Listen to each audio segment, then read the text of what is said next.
Imagine being humiliated, handcuffed, and thrown in the back of a squad car by racist cops at a rest stop just for stopping to stretch your legs. Now imagine the very next day, walking into a courtroom, wearing a robe, as the judge presiding over their fate.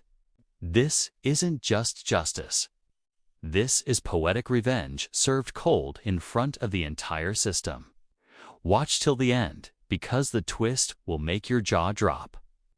Make sure to hit subscribe for more shocking, inspiring stories that challenge the system and uplift the silenced.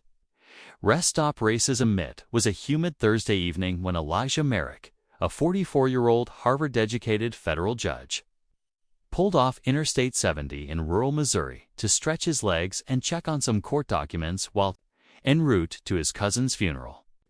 Dressed casually in gray sweatpants, a hoodie, and sneakers, Elijah looked more like a tired traveler than a prominent legal figure.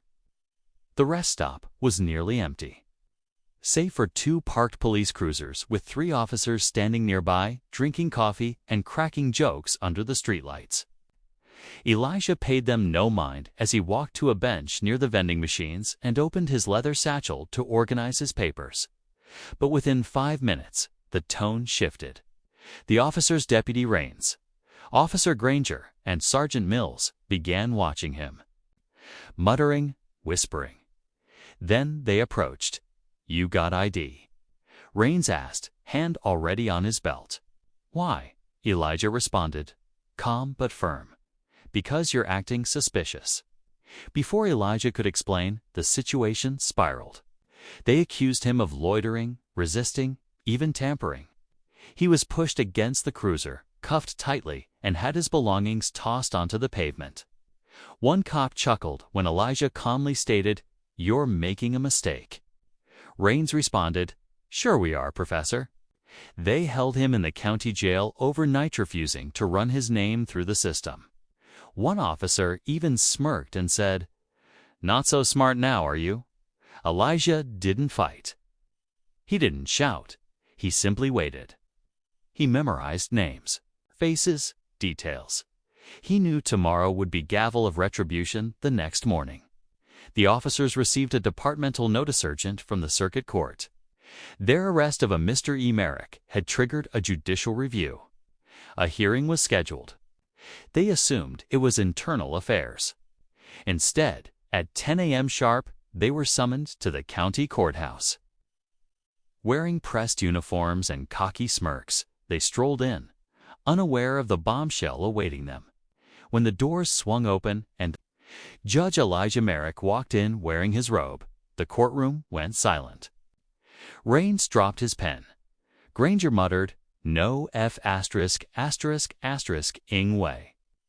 Elijah sat at the bench, adjusted his glasses, and began. "Before this hearing proceeds, I must disclose a personal involvement in the matter." The gasps were audible. He then laid out every detail, verbatim quotes, actions, abuses on the record. Defense attorneys scrambled. The press, having caught wind, began to trickle in. A black judge exposing racist cops in a small-town courtroom. The story was electric.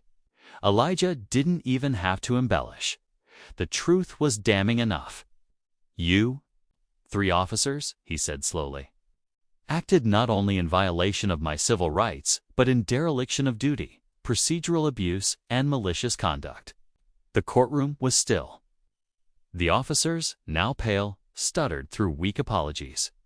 But Elijah wasn't looking for apologies. He was after accountability. The system by week's end, the story hit national headlines. Judge arrested by racist cops, then presides over their case. The video of the courtroom hearing went viral. Overnight, Elijah became a symbol not of revenge, but of resilience. Meanwhile, the department scrambled. The sheriff issued a forced apology. But Elijah knew this went beyond 3 minutes, was systemic. So, he filed a civil lawsuit. Not just against the 3 officers, but the department, the jail, and the city. Protesters marched in front of the county jail. Black lawyers' associations mobilized. Civil rights groups backed the case.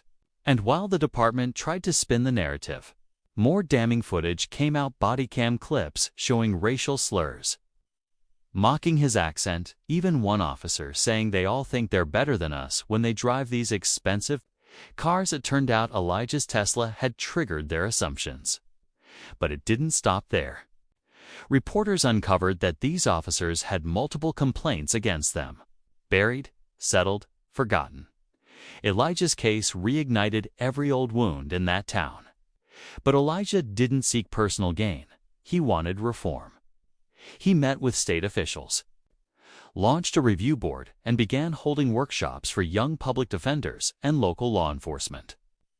All while the 3 officers were suspended indefinitely pending internal and federal investigation. But the biggest twist came when the governor called Elijah personally and offered him a nomination to the state's Supreme Court. "We need someone like you who's walked both paths," she said. Elijah paused, not out of hesitation, but to reflect on how poetic life had humiliation to heroism. 6 months later, Elijah stood once again in a courtroom, but this time as Missouri's first black Chief Justice. His nomination had passed unanimously. Even his critics had to admit he was more than qualified. During his inauguration speech, he didn't mention the rest stop incident. Instead, he said, "Justice is not about revenge, it's about repair. But make no mistake, silence never heals wounds." The same officers who had cuffed him were now convicted of civil rights violations. One resigned. One was stripped of pension. The third, Sergeant Mills, issued a public apology and offered to testify against his department. "I was wrong," he admitted, "and Judge Merrick gave me a chance to see that." Elijah accepted it not out of weakness, but because true power lies in grace. The story became a Netflix documentary. A best-selling book followed.